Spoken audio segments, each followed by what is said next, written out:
ब्रह्मपुरी में एक professional meet का आयोजन किया गया। इस मौके पर पूर्व मंत्री, वर्तमान विधायक सुधीर मुनगंटीवार, पूर्व सांसद अशोक नेते, पूर्व विधायक अतुल देशकर के साथ भाजपा के अन्य पदाधिकारियों ने उपस्थितों को संबोधित किया।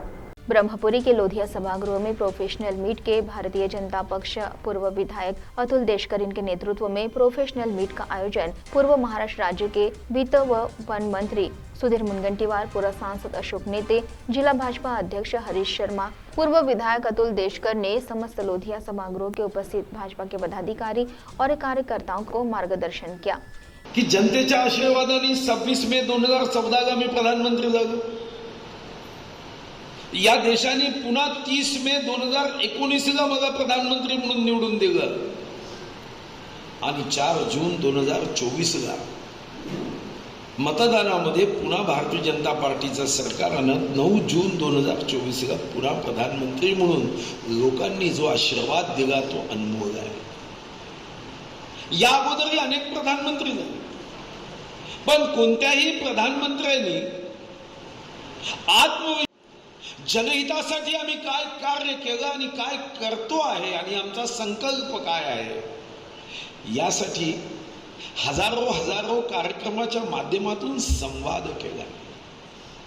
पक्षाच्या कार्यकर्त्यांच्या सोबत संवाद असायचा, पण या प्रोफेशनल मीटच्या माध्यमातून एखादा व्यावसायिक दुकानदार असेल, उद्योगपती असेल, डॉक्टर असेल, इंजिनियर असेल, वकील असेल, प्राध्यापक असेल, प्राध्यापिका असेल, प्राचार्य, सेवा देणाऱ्या प्रत्येक नागरिकासोबत संवाद व्हावा यासाठी ही प्रोफेशनल मीट आहे। मी श्री अतुल देशकर व त्यांच्या सर्व टीमचं कार्यक्रमाला झालेला उशीर लक्षात घेऊन मी जरी नाव घेत नसलो तरी सर्वांना मनापासून धन्यवाद देईल की आपल्या सर्वांना निमंत्रण दिलं आणि मला तुमच्याशी संवाद साधण्याची संधी उपलब्ध। ऊंचा रेलवे ब्रिज बनाया तो उसके साथ साथ एक सामान्य व्यक्ति को 5 लाख रुपए का हेल्थ इंश्योरेंस मिलना चाहिए। उसके लिए आयुष्मान भारत योजना की शुरुआत हमने की। अगर हमने एक व्यक्ति के उसके वैद्यकीय मदद के लिए, सरकार के लिए आयुष्मान योजना शुरू की तो राष्ट्र की अस्मिता के ऊपर में जब कोई संकट आया तो पाकिस्तान के अंदर घुस करके एयर स्ट्राइक के माध्यम से आतंकवादी अड्डों को नष्ट करके सैकड़ों आतंकवादियों को मारने का काम भी मोदी सरकार के नेतृत्व में सेना ने। इंफ्रास्ट्रक्चर का डेवलपमेंट हो, रेलवे हो, वायुयान की सुविधाएं हो, देश की सीमाओं की सुरक्षा हो, आंतरिक सुरक्षा का विषय हो।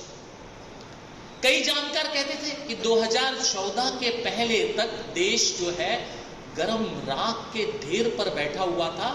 हमें पता नहीं चलता था कि कैसी कैसी देश विरोधी गतिविधियां इस राष्ट्र में चल रही हैं। चारों तरफ अस्थिरता का वातावरण। मग त्यामध्ये रस्त्यांचा विकास असेल, एअरपोर्ट्स असतील, मेट्रोचं नेटवर्क असेल, वंदे भारत योजनेअंतर्गत 400 नवीन रेल्वे ज्या सुरू झाल्या त्याबद्दलचं असेल, अटल टनल असेल, चिनाबला आता जो नवीन ब्रिज बांधला गेला विश्वातला सर्वात उंच त्याबद्दलची माहिती असेल, रेल्वे मार्ग असेल, जलमार्ग असेल, वायुमार्ग असेल, एकही ठिकाण असं सुटलेलं नाही की ज्या माध्यमाकडे माननीय मोदीजींचं लक्ष नाही। ज्याप्रमाणे मोठ्या शहरांकडे लक्ष आहे त्याचबरोबर ग्रामीण भागात देखील मोठ्या प्रमाणात माननीय मोदीजींनी लक्ष घातलेलं आहे। आज प्रत्येक गावामध्ये जर आपण गेलो तर माननीय पंतप्रधानांच्या नावाने आपल्याला घरकुल योजना दिसते। प्रत्येक घरी नळाचं स्वच्छ पाणी कसं पोहोचेल या दृष्टिकोनातून त्यांचे प्रयत्न, प्रत्येक भुकेल्याला अन्नाची असणारी गरज ही पूर्ण कशी करता येईल ह्या दृष्टीने देखील विविध प्रकारच्या योजना ज्या आहेत त्या योजना ह्या केंद्र सरकारच्या माध्यमातून प्रामुख्याने सुरू आहेत। आणि सगळ्यात महत्त्वाचं की यामध्ये खेळाडू असतील, युवा असतील त्यांना देखील प्रोत्साहन देण्याचं काम, म्हणजे आजपर्यंत ऑलिम्पिकमध्ये आपल्याला जेवढे काही मेडल्स मिळाले। CTV के लिए प्रतिनिधि मधुकर मेश्राम की रिपोर्ट।